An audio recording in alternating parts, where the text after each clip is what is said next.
just gone under 5 by Team Columbia. HCT were down back to the sprinters. Well, the sprinters there's two lines of sprinters on the left in the yellow, white and black. It's Team Columbia, HTC, the team of Mark Cavendish in the pale blue jersey of the champion of Belgium. Right in the middle, moving and barging his way through there is big Tom Bonen. Tom Bonen, there he is in the black top to his brand new national title jersey. He won it a week ago today for the first time, which is amazing because he's been a great bike rider out of Belgium. The line moving smoothly up on the yellow side. That's Team Columbia. The last man is Mark Cavendish. If you can't recognise Mark, try his number. It's 71. Milram are trying to guide through Gerald Cholik, his ex-teammate. Lamprey are getting in on the act now because they've got Daniela Benarte. They are the mauve and blue teams. This is going to be a great battle. Bert Grabsch is also... Well, they're going to have a little bit of luck and help if they're going to break through this lot right now. Team Milram seem to me as though they feel they've got the man on the team today. Michael Rogers is still in there as well. Milram and Team Columbia have got it, and you're right about skill, Shimano, Paul. They are trying to break into this. They have got the fast finishers, but people like Kenny Van Hummel, who's had a devotion for his teammate, who he knows is sitting behind, and that's why a guy can ride on the front for around about 200-300 meters at 50 to 60 kilometers an hour. And yes, at 2 kilometers to go, once you are done, you just swing off and leave it up to somebody else. Now it's Columbia HCT on the front now, getting control once more. George Hincapie's up into about 4th position. Behind him, I would predict it's Mark Renshaw. Right. Behind Mark Renshaw, it's going to be Mark Cavendish. The rush coming on the left again. Looks like Boyd Telecom are trying to break in on this too. The French setup. You can see the flashes on the arms there of Gerald Cholik, and they're bumping and barging. That's Tyler Farrar being brought to the front, up to the right of our picture in those orange jerseys.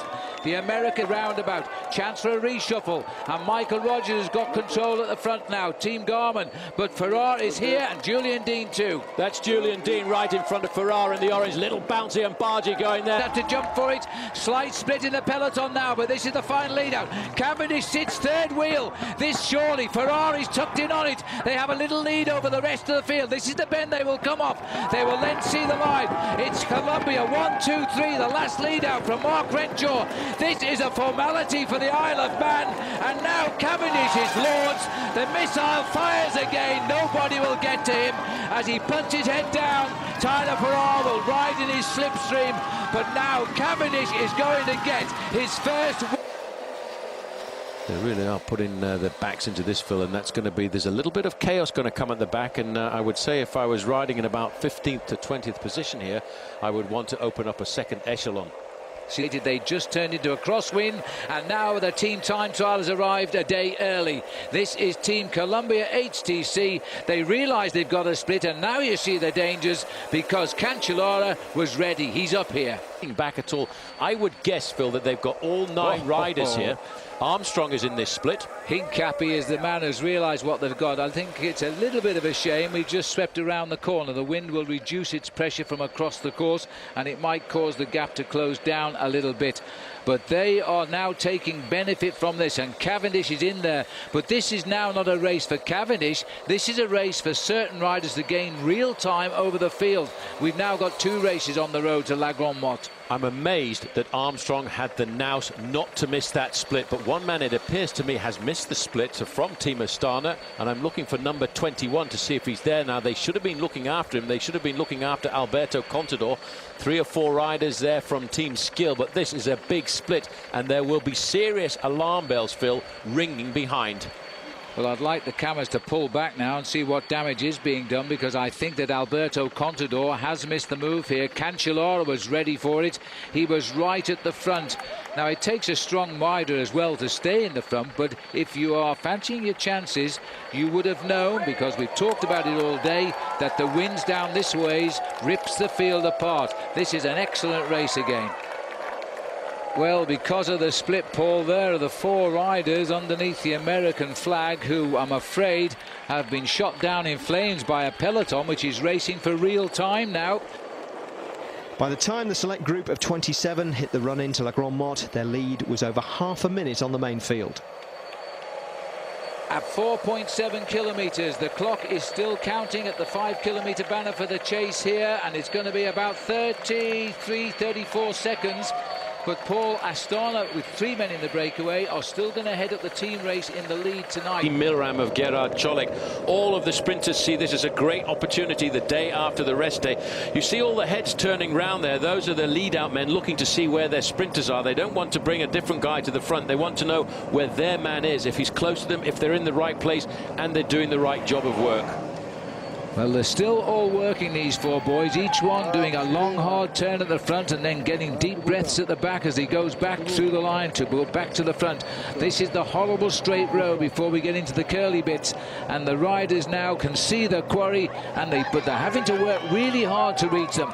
Nice little rise there. That might break the rhythm a little bit. They've only knocked a second off, Paul. We're heading for the next kilometre check. They are digging extremely deep, these 4 riders. They've lifted the pace. They rode sensibly over the first part of the course, but now to survive they've got to be able to hold an average of around about 50 kilometers an hour over these next 4 kilometers. They're now inside of the 4-kilometer banner. 3 Frenchmen out of 4 leaders here celebrating Bastille Day. They're picking up quite a strong tailwind now. 4 kilometers. It's going to be about 4 seconds knocked off in the last kilometer towards the leaders. That's not quick enough. If they keep going, there will be confusion when they get into Issoudun, and so the switching and turns might form an advantage for these 4. Vaurenard is the man on the front now, big bike rider, 3rd overall in the Circuit of the Sarthe in the early part of this season, and Samy Dumoulin, the winner of a stage of the Tour last year, realizes you've got to keep going. Even though you can almost feel the breath of the main field behind you, you've got to keep the pressure on. This is a move from Mikhail Ignatieff. He tried that a couple of days ago, and this time he hasn't caught out Samy Dumoulin. No, he tried it onto the road into Perpignan. It didn't work there. In fact, Thomas Voigtler got to him and won the day. But there's another kilometre ticked off. They're just on a minute per kilometre here. That will make it 3 kilometres to the 3 minutes rather to the finish. At this time, they nailed back the Russian rider. He was given 2nd place into Perpignan in the same time as the pack. They caught him literally on the line. He was still in front. And now it is Thierry Dupont who's now trying to do the same. He's just trying to say, don't attack. Work together, we can win. That is the logical thing. If they start attacking each other like this, what it actually does is it takes away the impetus and organisation of the main field, and it has the effect then of lowering the average speed. Whereas if you bear in mind, this group behind keeps a steady high speed, and they will slowly but surely eat into the lead. 9 seconds is looking very precarious now. The sprinters will be starting to getting that little bit more twitchy, moving to the front, trying to stay in the first 10 or 15 places. It looks like David Miller is up into 2nd place, and that is for his sprinter Tyler Farrar. He was looking round to see where Tyler was there, Miller. Now they've made that left turn there. We are in the town of Issoudun, but we're going to circumnavigate it now, and the roads will get a little bit different. The riders have to stay very much alert, and they have to stay well organised on the front. Well, there's another move gone from that leading group of 4. I think they now know it's completely and utterly over, but it's Hupon who's gone off the front. But look at the work being done by Team Quickstep there. Hupon has jumped away, but the field here, they're dashing and dying. You see how narrow the roads are now? But this is going to be the shutdown here at 1.6 kilometres to go here. And it's being led up by the Liquigas team, trying to get Daniel Bernardi into the action. 1.4 kilometres to go. They've just caught Hubert Hupon, and I hope they'll make that bend, because that was a wide corner, and they didn't make the bend. Somebody shot off to the left on a very sharp right-hander. It's a Katusha rider who's gone down there, I think. And that was the end of Vaugrenard, the man that was in the break, but he's come out the tail. I don't know whether our cameras can see which the rider, Katusha rider who went down. I think it was Vladimir Karpets. Now's the big organisation by Team High Road. This is Tony Martin keeping the pressure nice and high. Inside the final kilometre, George Hincapie takes control. In Hincapie's wheel is going to be Mark Renshaw. He's the man, the pilot fish, to take Mark Cavendish into the last 300 or 400 metres. Cavendish is in 3rd place. Big fight for Cavendish's wheel, because there's the green jersey of Tor Hushoff, and Tyler Farrar is right there, but he's coming up. It's actually going to spoil the lead out. Well, Tyler Farrar is going on one side. They're confusing each other here. They almost took out the rider in the middle. As they line up now, 2 riders getting clear. Farrar trying to get himself sorted, but he looks as though he's pulling away. The green jersey boys are there. Tor Hushoff trying to get on turns. The final lead out here by Mark Renshaw. Cavendish is now in a perfect position, but it is still 350 metres from the line. It might be too far. Farrow's hooked up to the back wheel of the green jersey of Hushoff. They've got to break soon, otherwise they'll let Cavendish go. If Cavendish gets the lead, nobody ever passes him. He's gone again. Now he'll kick again. And look at the face of Hushoff. It's beaten. He's trying to hang on for second place here as Mark Cavendish crosses the line, followed by Hushoff. It didn't cause any confusion to the main sprinters at the front of the pack. No, look at the face of Cavendish here. Mark Renshaw had to hold just a little bit longer than normal there because they'd run out of lead-out men and give Cav his best shot at the finish. He was always aware of where Hushoff was. Hushoff says he can't. The direction. Just look at this from the perfection of Team Columbia High Road. That's Hincapie there in first position, going around the corner. Then it's left up to Mark Renshaw. Renshaw now accelerates. Hushoff is right in the wheel of Mark Cavendish, but can't do anything at all. Look at the kick, look at the acceleration. He opens up the gap. These guys are in his slipstream. It's an easy position for them to be in, but they can't hold on to his wheel. Hushoff, he's got to stay as close as he can to Mark Cavendish if he wants to win the green jersey competition. Now we have to see which team has got the firepower to keep the race stretched out into a very long line. If nobody could take control of the front end of the pack, Phil, it makes it very dangerous indeed, because you can see the swamping that's happening right now, which is why you see the line moving forward. That's Kim Kirken on the front. Mickey Rogers taking over now for his teammate. Little word there saying, come on, let's keep the pace nice and high. And even in the white jersey, Tony Martin, the best young rider in the white jersey competition, he comes up as well. Hincapie is behind him. Well, this is the order now of the lead out to the line. They've got themselves in organised formation. The others really have got to try and break that formation. I see Danny Pate is playing his part for Garmin Slipstream. Gerald Torrick's team of Milram, they're also involved. Liquigas have got themselves in a mess. They're trying to put it right to the right. They've got Daniela Bernardi there, who is starting to sprint very well, so they're getting confidence from that.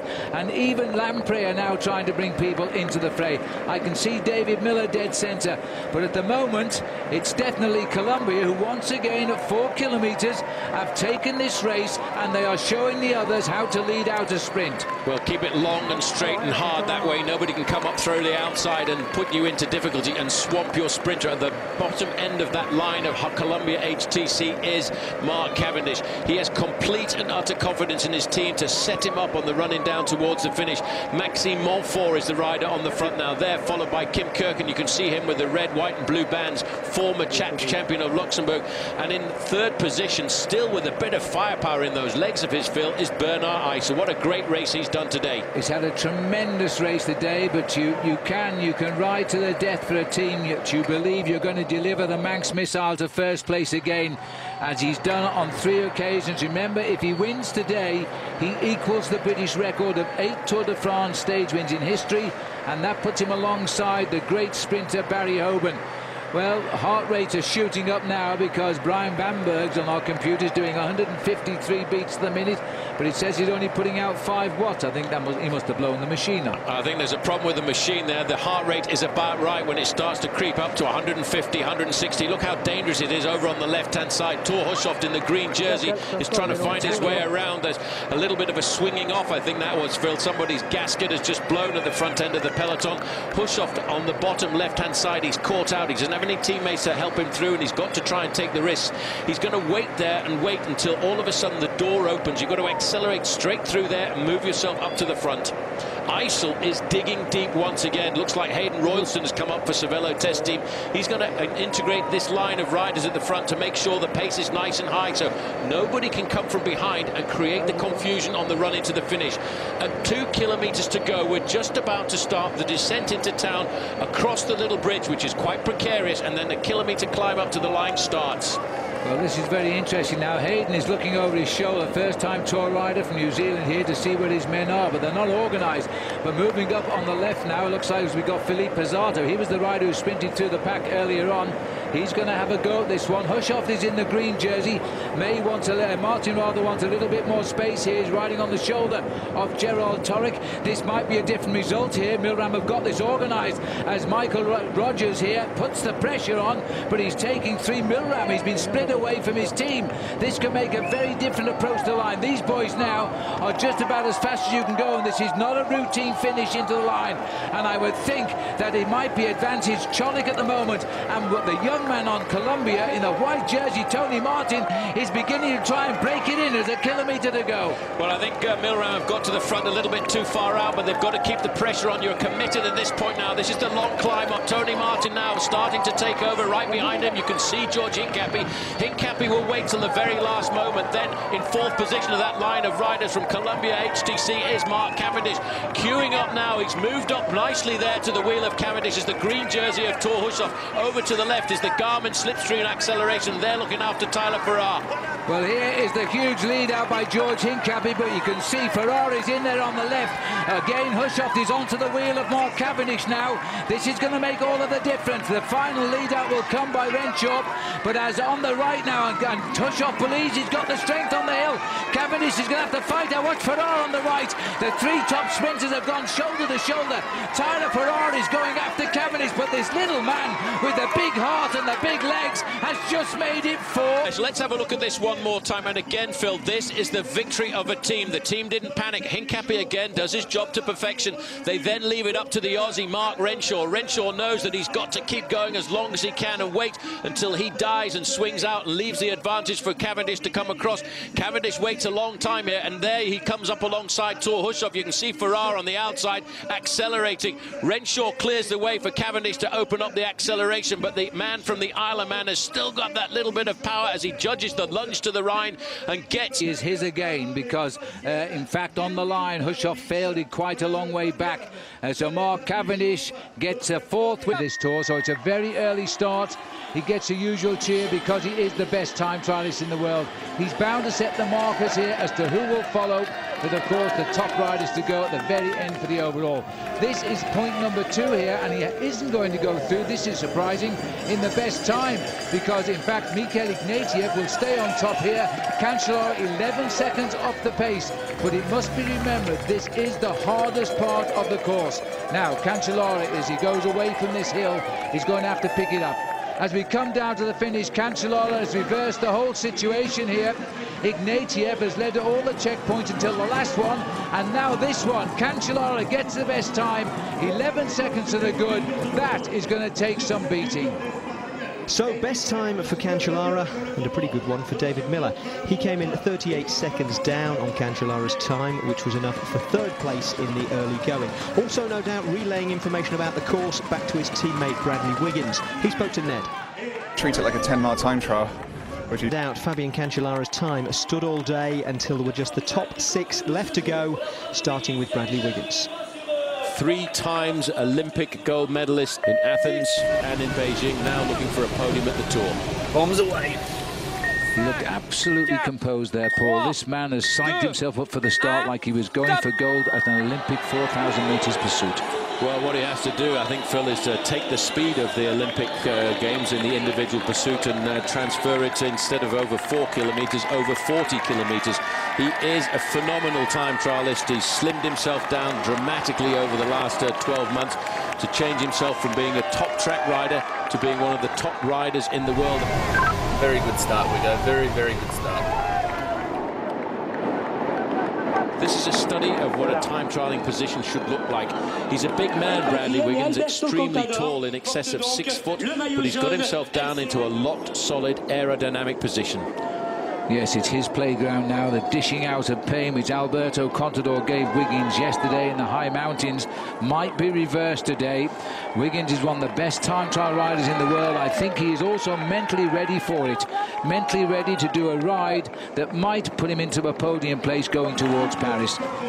Well, for Hincapie, it's a question of just getting this stage out of the way and getting himself psyched up and ready to do battle tomorrow and the next day when we go to the slopes of the Mont Ventoux.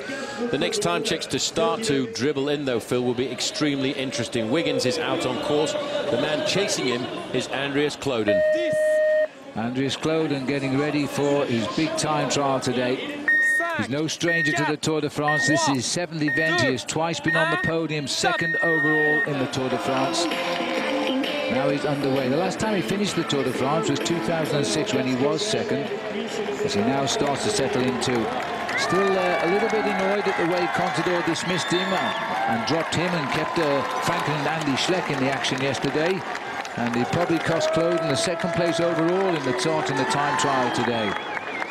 We're getting down to the big names of the time trial here this afternoon. There are only 4 more riders to start after Wiggins and Cloden. Armstrong in a couple of minutes' time. Frank Schleck, Andy Schleck, and then Alberto Contador at 47 minutes past 4 o'clock here in the afternoon in France.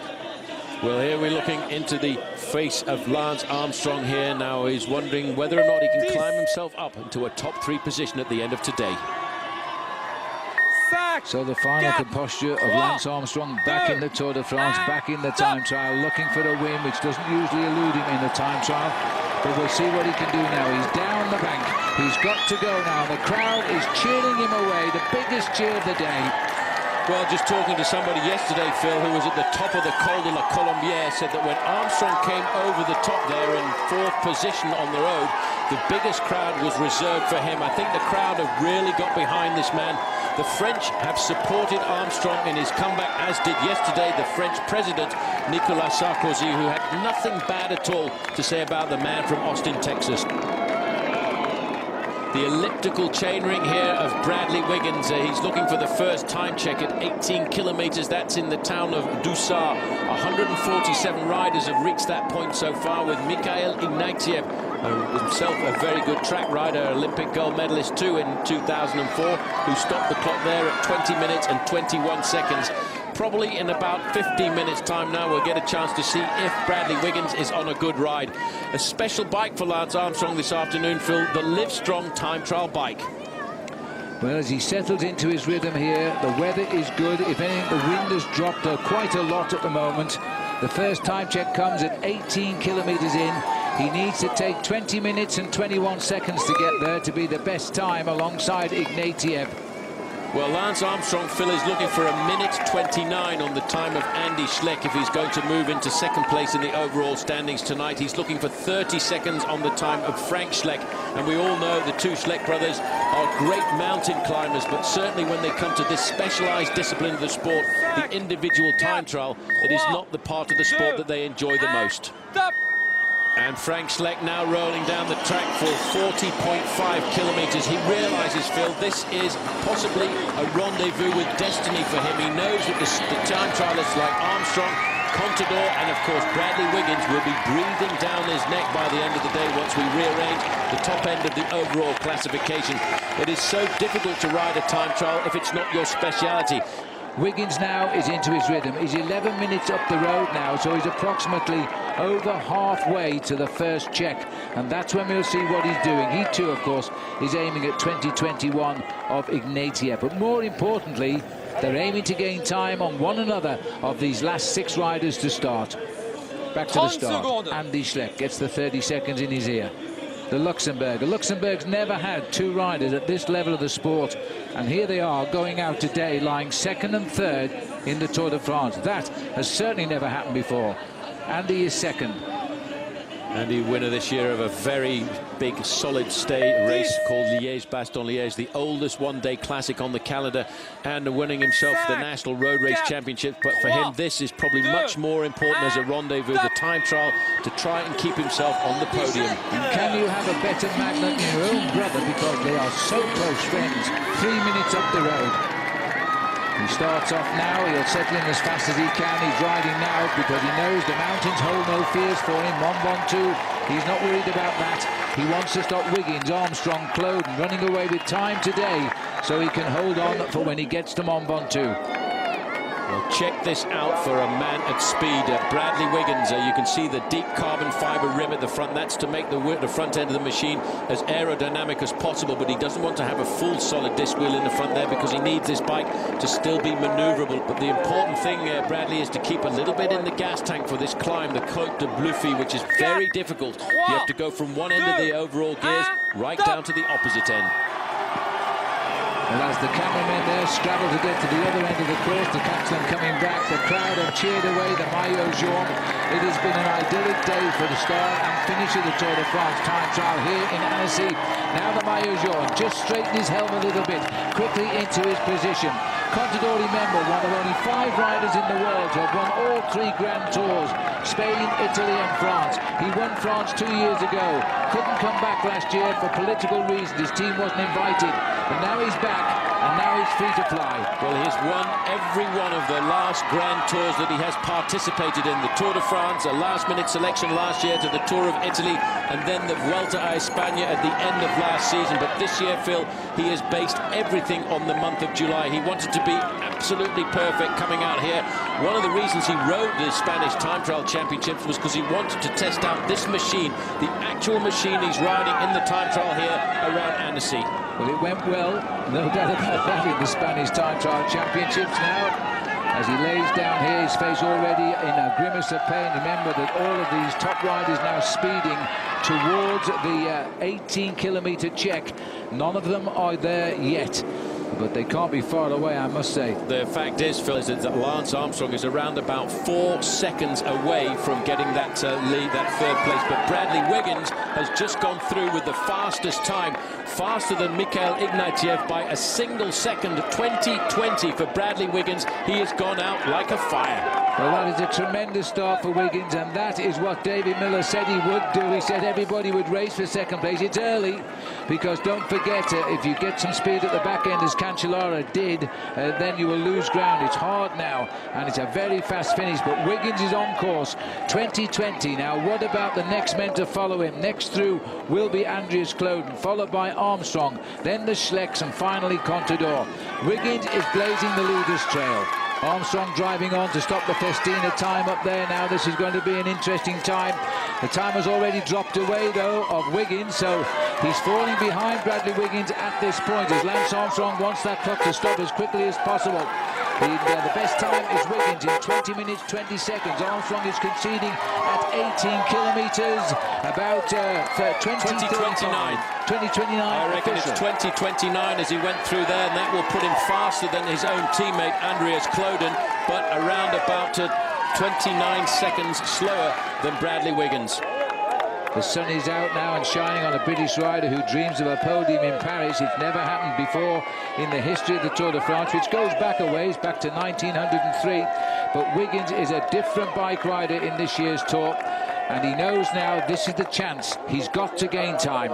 He has to put time between himself and the 2 Schleck brothers, because they will come out again and fight on the slopes of the Mont Ventoux. He suffered a bit there, Paul, because he's gone through 25 kilometres and he's lost 10 seconds. He's not best time now at the check. In fact, it's Mikhail Ignatieff, who was originally best time from ages ago, has gone through. So Bradley is suffering where everybody else is on that one stretch of road just here. Well, it could very well be because of the difference in the weather conditions. There was a big wind early on this morning, which pushed the early riders over the first 30 kilometres at speeds, Phil, approaching 60 kilometres now. But the most important thing is now, how can he handle the climb? This is the arrival of the winner of the Tour de France last year, Carlos Sastre. Where's #1? A little bit anonymous in the Tour, but you know, when you've been a great champion of the Tour de France, you always have a big number on your back. He stops the clock in 59th. The situation at the first check is Wiggins, Ignatieff. We can dismiss him, I think. Armstrong, Kloden, Cancellara has dropped down to equal 4th. At the second check, though, Wiggins has gone behind Ignatieff, indicating this part of the course is a little bit difficult even for him. But again, we only need to compare Wiggins against Armstrong, the Schlecks and Contador, and indeed Kloden. Lance Armstrong has continued on now. He's gone through as he heads on up to the next check, which will come at 25 kilometres, and it's a tough ride, that. Well, it's the next part of the course is going to be important for Bradley Wiggins, Phil, because on the slopes of the climb, a lot of riders have started to suffer and to slow down. We haven't even got to the arrival yet of this man. A great ride by Andy Schleck, who's just gone through the first time check there, Phil, with the 8th time, only losing himself 26 seconds. Now, this is the arrival of Alberto Contador. It looks like 20 minutes on the clock. He's going to go inside the time of Bradley Wiggins. No official time check, but there it is, unofficially, 20:03.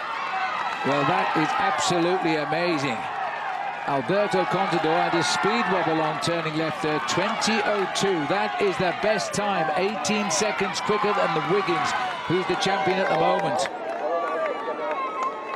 Everybody is now through the 18-kilometre dip check. Contador has come through it best at 20.02. Wiggins is second best, plus 18 seconds. Ignatieff, forget him. Armstrong is next best at 27 seconds. And those are the three who are head-to-head. Well, this is the top of the climb now for Bradley Wiggins. The time he's looking for is the time of Mikhail Ignatieff, 37 minutes and 25 seconds. And the Russian rider was fastest at all three time checks on his way to go down towards the finish line, but he failed a little bit over the last part of the course when Fabian Cancellara kicked in, I think, the twin turbos. So the face is grimace here. Wiggins may be a little bit behind here, but it'll swing back in his favour as he starts the run for home. He is still the best rider, apart from Contador, on the time board amongst the favourites. It's a long ride from the crowd line on that corner, but it looks as though Bradley has done pretty well here. He seems to have recovered a little bit as he heads up against Ignatieff. He's stopped the clock and he's reversed it now. 4 seconds to the better. Now Bradley, he's free to fly home. Well, he's coming to the part of the course, Phil, once he goes over the top here that would suit his ability, because this is the fastest part of the course. This is where Fabian Cancellara laid down the foundations of his very fast time on the finishing line. If we're looking at the yellow jersey, virtual yellow jersey at the moment, we're looking at Alberto Contador, Schleck and Armstrong. But, you know, Bradley Wiggins is starting to pull himself just that little bit closer. We're looking here now at the man who wears number 22.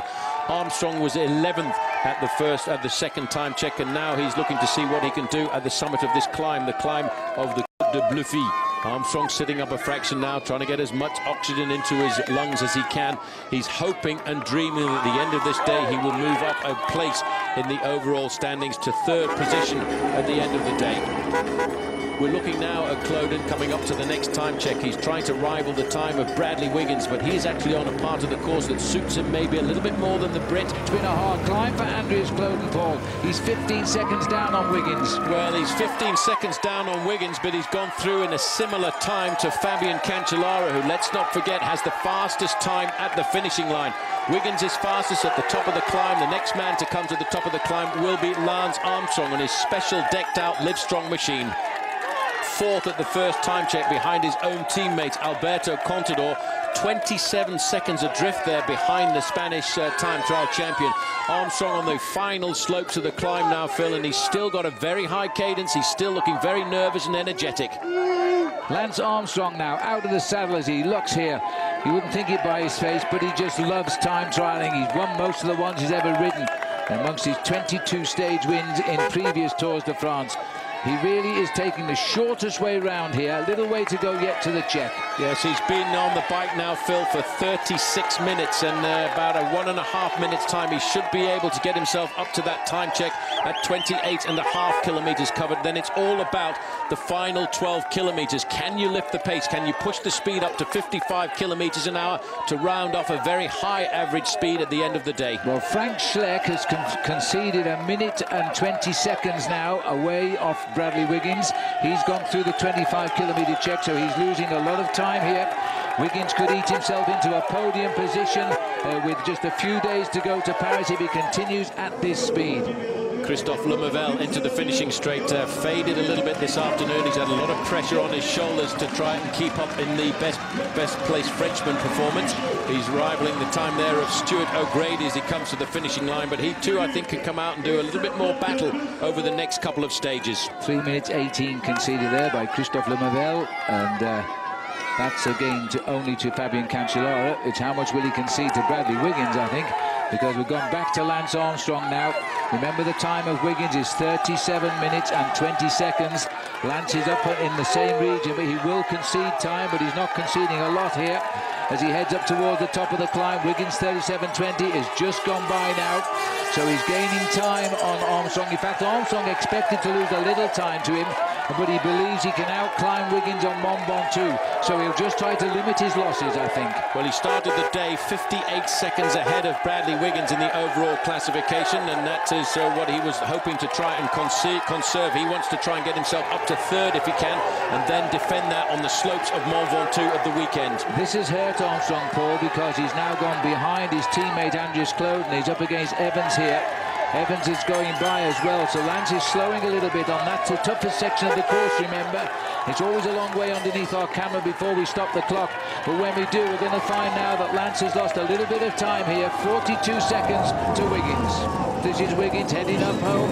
He's looking at a time of 49.03, so he's outside the time of the best two riders. It's been a hard return for him. He hasn't been as quick as three terrific time trialists, but he's just flew up that home straight. He's laying down the time now that he wants to hold off the men who are behind him. That's what's important to Bradley Wiggins, and this is the time he will establish as he comes up here now. He's inside 50 minutes. 49.13 is the finishing time for Bradley Wiggins. Now everybody else has got a match that behind him. Well, look at this. This is a ride by Andy Schleck. It's not going to be one of the best times, but it's a very good time for this man who is not reputedly a good time trialist. He's rivaling riders like Christophe Moreau. He's riding riders like Mikhail Ignatiev at the top of this climb, and he, I think, is doing the best time trial performance that he's done in many, many years. He'll be using the times of Fabian Cancellara, Gustav Larsen, his own teammates, as a measure to see how he can rival and keep up at the top end of the overall standings and not lose too much time against Armstrong and Wiggins. So Schleck now, as he passes under our camera, we get a time check. Lance Armstrong was 42 seconds slower than Wiggins at this point, who was then best time. There's Armstrong there. Andy Schleck is coming through very close to Armstrong's time, but he will go behind as he now goes behind 47.16. So he's only 5 seconds behind Armstrong at this point. He's pulled out something special. Well, I'll tell you what, Andreas Kloden has also pulled out something special as well, because he was a long way behind Bradley Wiggins at the top of the climb, but he's just gone through the final time check there, Phil, not very far behind Wiggins in 8th place, 38 seconds down, separated by only 9 seconds. The difference between Wiggins and Kloden at the start of the day was 9 seconds, so it may well be that Kloden is pulling himself back in front of the Brit. Well, surprisingly, and I'm very surprised, Wiggins seemed to ride better uphill than on the flat, so he's completely reversed what he always was, a greyhound time trialist on flat roads. As now they're being challenged. Here's the maillot jaune of Alberto Contador, and this is a man far from disgracing himself in the time trial. To the contrary, he's just proving to us that he is the man in the driving seat of this year's Tour de France. He comes up the hill, the last man up the hill. Wiggins was best time here, and he was getting very close to Contador out on course. Contador was quicker than him. Has he held that advantage? All of the crowd leaning forward here to catch a glimpse of the yellow jersey. The flags of Spain are flying. The time is 37.20 to beat.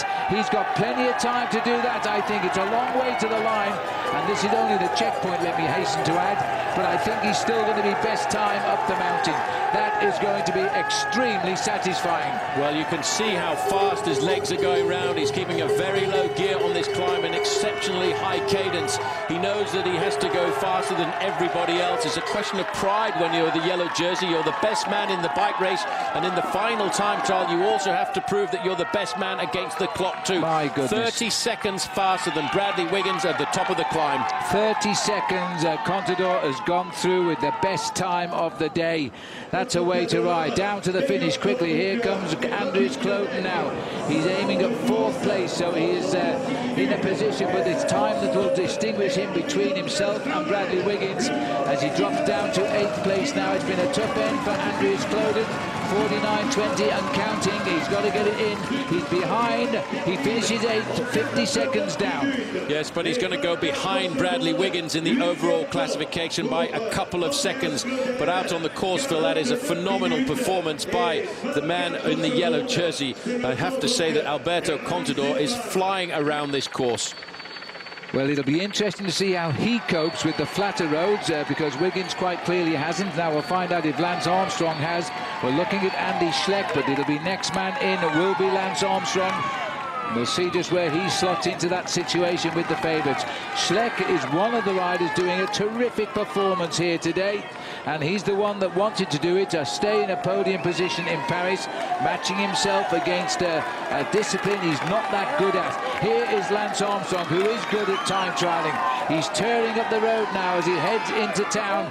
He's 14th, they're saying, at the moment at this checkpoint at 1 minute 11 seconds. So he's conceding time, quite a lot of time just now, to Bradley Wiggins as he heads up towards the finish. Armstrong through the barriers here. He's into the last 2 kilometres of riding now. How much is he? What's the time difference between him and Bradley Wiggins? At the start of the day, they were separated by 58 seconds. So Armstrong has got to get himself to the finisher pretty rapidly.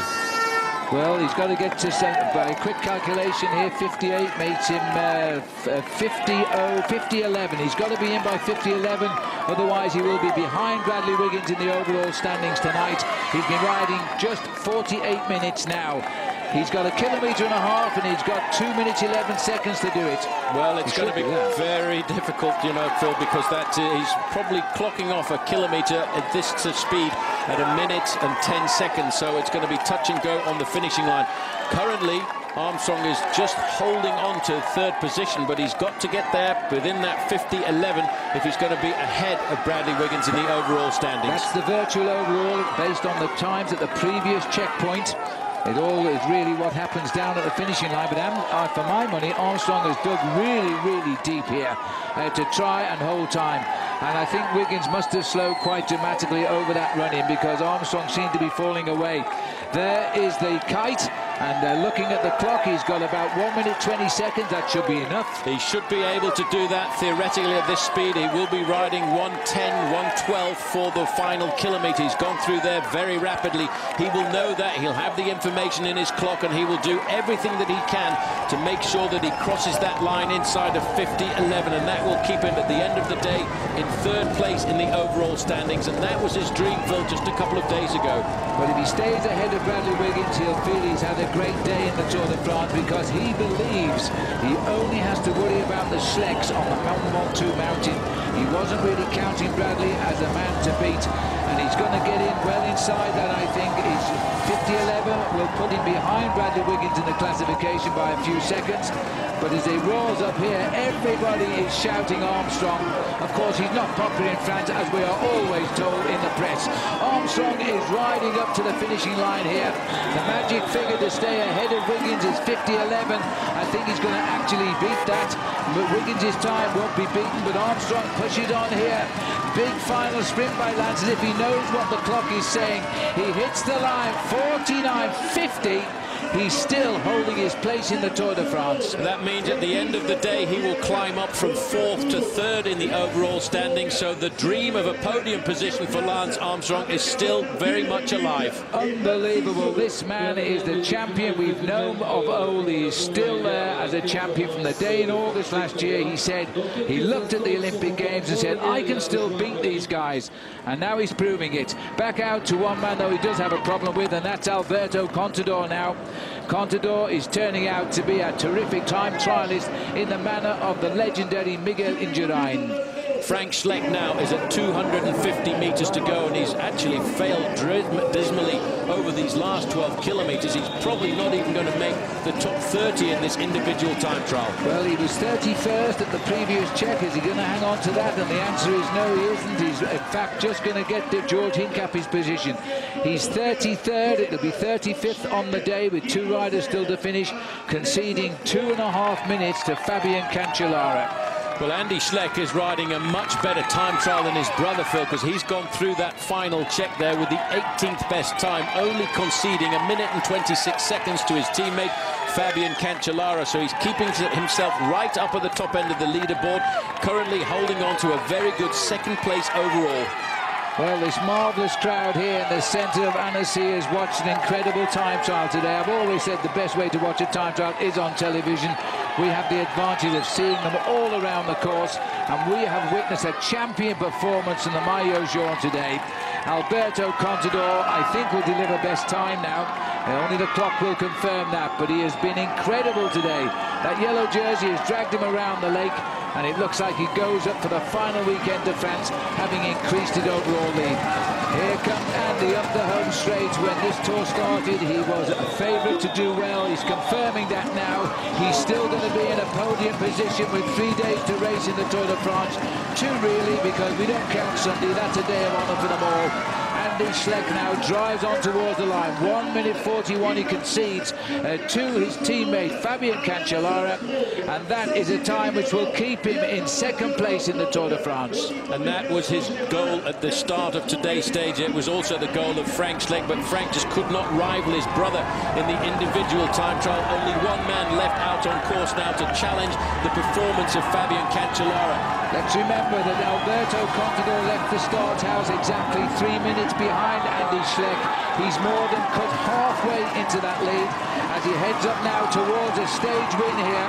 The yellow jersey, there's no finer way to leave the Tour de France than to do what Lance Armstrong has done so many times, and that's deliver the best time in the time trial. As he comes up the home straight, it will be close, but he's looking at 48.33.9, and that will be his, oh, he can see it, 48. Clearly these two can't pedal any faster, so they're going to have to freewheel.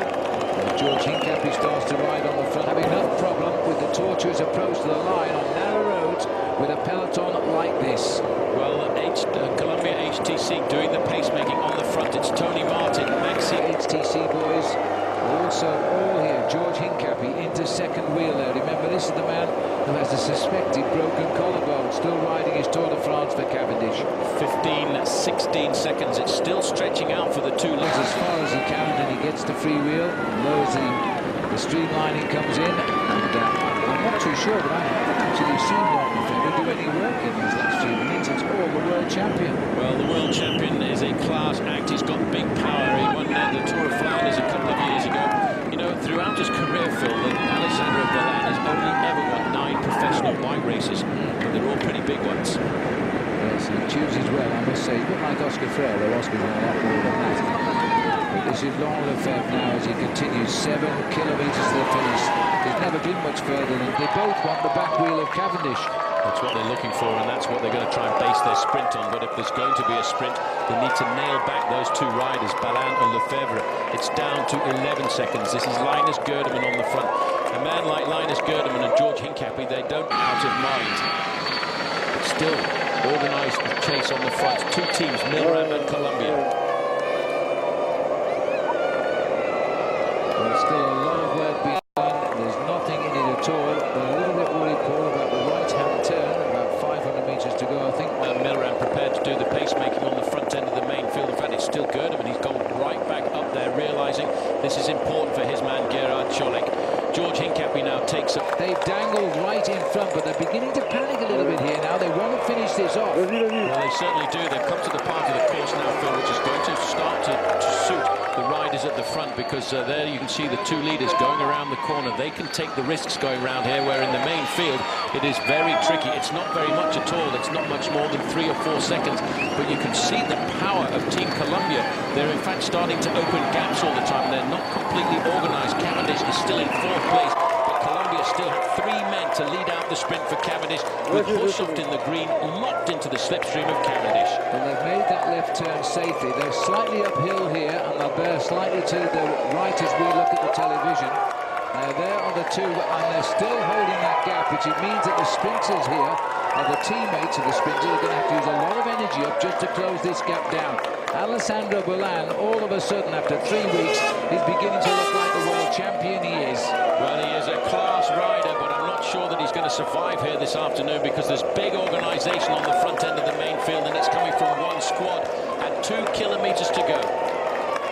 2 kilometres to go now for these riders as they head towards the finish, and they are flat out. Well, these 2 riders are still hanging on. They still have a moment to dream, but George Hincapie is about to spoil that dream. The rain is at 2 kilometres now, and it's still not raining here. Well, it's still dry in the finishing straight as we can see the motorbikes coming along here. Alessandro Ballan makes one final clip to try and get himself away from Laurent Lefebvre, but he's not going to stop the inevitable, because there is big George on the front, ducking and diving, nodding his shoulders a fraction, trying to find that little bit more energy to nail back a man who he knows the record reputation of because it's won the Tour of Flanders. Here is a right roundabout, and then once they go over this, they've got a nasty bridge. Somebody's taking a shot at there. Well, that's got to be Oscar Freire. He's the only one that would do that as he went across the roundabout. I'll give him points for that, for staying upright. It was the quickest way, fortunately, Paul, but there is the catch at 1.2 kilometres from the line. George Hincapie's done his job. He has now moved out of it. Julian Dean, by the way, for Garmin, is now trying to lead Tyler Ferrer as well to the line. This is now going to get a little bit rough on roads which are glazed with water here. At 1 kilometre to go now, and they've still got the flick up towards the finish at 500 metres. Well, this is an amazing day. Of course, you've got all the leaders of the overall classification in this group, Phil, but I never expected to see all of the top sprinters present and correct as they're now looking and searching for the Flamme Rouge, the red kite. Cavendish is still up at the front. He's in second position. That's a long way to go from here. On his wheel there is Hushoff behind him, and Cholik a little bit further back. You can see the orange jersey of Oscar Freire. He needs to win it for the boys this afternoon because they did a great job for him. Mark Renshaw leading Mark Cavendish with Hushoff on his back wheel. Cholik just behind him. This is going to be an almost slow-motion sprint because now they've seen the hill and they've got to hang on in there as long as possible. Farah is also in there too as Hushoff grits his teeth now. Now they will see the finish, the last couple of 100 metres to the line as they come off that final bend. They can't wait any longer, but you know that's too far. Mark Cavendish can't possibly hold this on for this far, can he? He's kicking again, but I think it'll come something and will come over him here. But if he holds this, Paul, he is a very, very strong rider. He led out so far down the track, I didn't think it was possible. There's no one can touch Mark Cavendish with a win like that. That was incredible. Phil, there was a little bit of added motivation in the sprint of Mark Cavendish this afternoon because of the relegation of almost a week ago in Besançon. It was a long way to the finishing line, but he could feel the challenge coming alongside him. You know, when you're a sprinter, you can almost feel the wind moving behind you when guys are starting the challenge.